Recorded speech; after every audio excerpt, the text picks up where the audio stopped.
Breaking news from Bloomberg Tech's Ed Ludlow. He is reporting that Rivian is reworking its doors after employees and customers raised concerns over potential safety issues with the current design. In the R2, which is their next-gen vehicle going into production at some point in the first half of next year, there's been a rethink on the manual latch or release that a passenger in the front or rear seats would need to use in the event that the electric system loses power.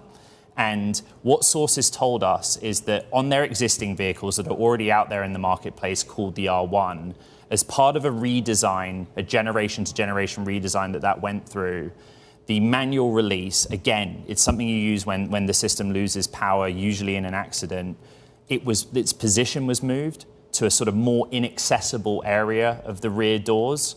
And what we discovered in the course of reporting, partly through anonymous complaints through NHTSA's database, is that people had a hard time with this, right? There was also an acknowledgement from Rivian staff internally that on that existing generation of vehicle, it's a potential safety risk. It's not intuitive in the event of an emergency to find this cable release that is somewhere inside the rear door covered.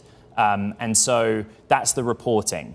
Rivian, for a vehicle that's not yet out, is making a design change. We are not saying that Rivian is subject to any investigation, and we're not aware of, nor has Rivian disclosed any sort of accident, fatal otherwise, involving the door. But I do know internally a lot of the engineering teams and other executives realized that the design change they made in R1 when they updated it was a mistake. And this is the reporting we've done with Bloomberg's Emily Chang. What happens next, we just don't know.